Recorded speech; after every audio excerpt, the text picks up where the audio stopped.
EA Sports' Madden series is one of the most storied video game franchises of all time. Its creator, Trip Hawkins, who played college football at Harvard, was inspired to create the game from his experiences with Strat-O-Matic, a dice-based football simulation game that he played as a teenager.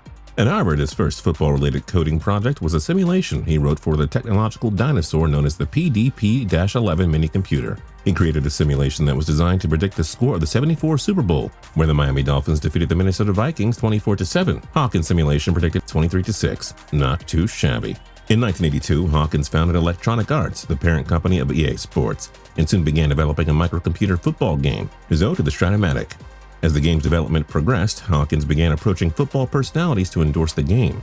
First, he approached NFL legend Joe Montana, but it turned out he had already had an endorsement deal with Atari Inc., a big player in the industry at the time, so Hawkins needed to turn elsewhere. He then tried Cal Bears coach Joe Kapp, but the negotiations sputtered after Kapp demanded royalties, a concession that Hawkins was smart enough not to make at the time. Finally, in 1984, Hawkins connected with Madden and set up a meeting between him, Madden, and the game's lead developer, Joe Ibarra, on an Amtrak train trip. Doesn't get much more John Madden than setting up the meeting on a train, as he famously refused to fly despite the demanding travel schedules he had during his various careers in the NFL. When Hawkins and Ibarra approached Madden, the broadcaster was initially confused because of how little he knew about computers. He says he knew quite literally nothing, other than his trusty telestrator, of course. But after some light coercion, he agreed to consult the two tech wizards on the football side of the game. The three discussed everything from basic plays to more high-level strategies, and game plans to try and weave together the most authentic computerized football experience the technology would allow. One early dispute the trio had was Ibarra and Hawkins had envisioned a game with 6 or 7 players per team because of the technical limitations of home computers at the time, an idea that John Madden unsurprisingly scoffed at, saying, "I'm not putting my name on it if it's not real, in brackets, football." Developing the game ended up taking 3 years, more than twice as long as the average development process at the time took. The project took so long that people inside EA began referring to it as Trip's Folly, and even John Madden didn't think the game would ever see the light of day. Finally, the game was released in 1988 for the Apple II series of computers. Few people understood at the time just how revolutionary that release would be.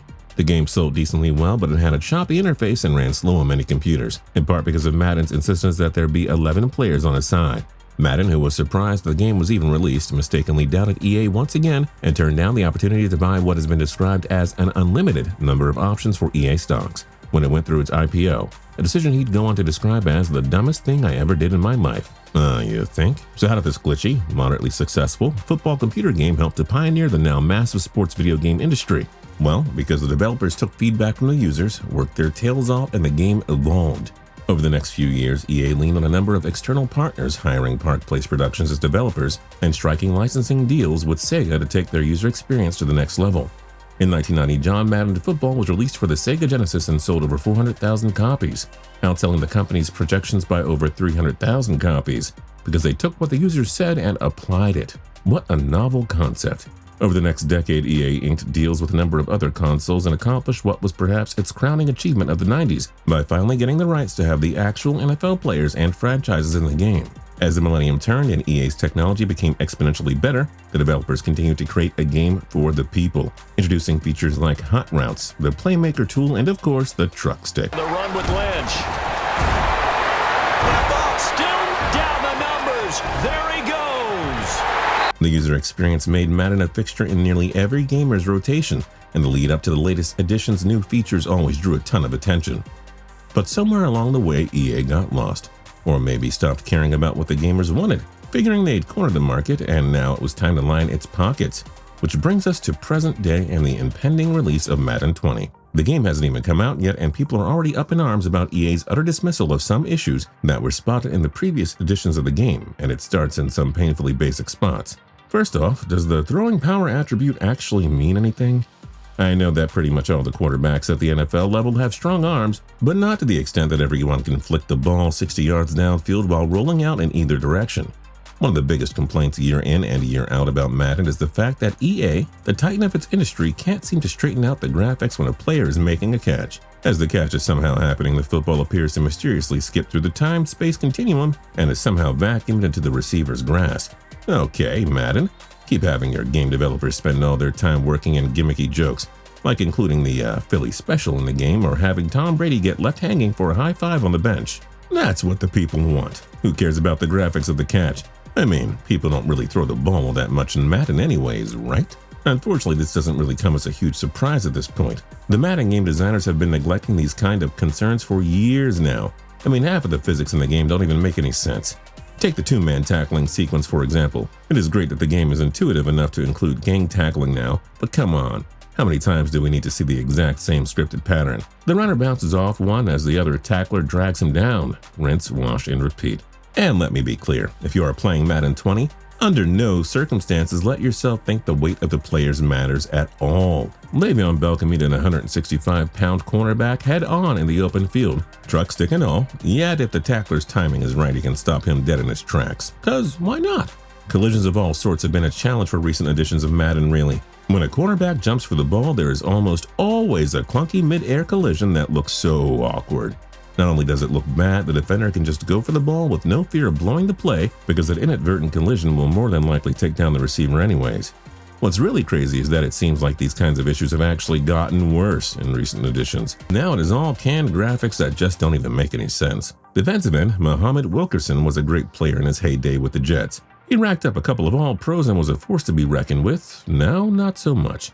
8 years in the NFL is an eternity on a player's body, and he just doesn't move the way he used to, but apparently the game's developers missed that memo. The animations are just so scripted that if you call a play that requires him to drop back into coverage in the flat, the animation lets him drop back into coverage silky smooth like it's 2012 again. It's crazy. Another sticking point for Madden critics is the nonsensical canned graphics on the offensive line. Check this out. The blocking scheme calls for the left guard to pull out with his tackle to double-team the left side edge rusher, a pretty common strategy in certain offenses, so you would think that EA would have some interest in developing a sequence that actually makes sense. Nope. As the guard pulls, he clumsily backpedals and lines up directly behind his comrade before glitching forward to awkwardly mush into his teammate and the pass rusher. Frustratingly, the blockers don't always work the opposing pass rushers in the right direction. The whole point of pass blocking is to steer away from the quarterback. Yet time and time again, the awkward transition causes the lineman to leave the inside route to the quarterback. Wide open. It makes zero sense. If some of the graphics are going to be clunky, the least Madden could do is let the double team actually do something productive. What's even more maddening for seasoned players is in the off chance that the double team does work and they flatten the rusher, the linemen immediately spawn back to their dumb belly-to-back formation. Do the jumpy animations and bizarro world physics ruin the game? As much as it pains me, I can concede that maybe they aren't necessarily imperative. It doesn't ruin the game, but it is painful for longtime fans of the franchise to endure such limited basic functionality. It is the most frustrating part of this new era of Madden games. These kinds of minor annoyances remind the player how much EA's priorities have changed since the game's glory days. As gaming technology was rapidly improving in the mid-2000s, EA seemed dedicated to trying to make it the most realistic football simulation they could.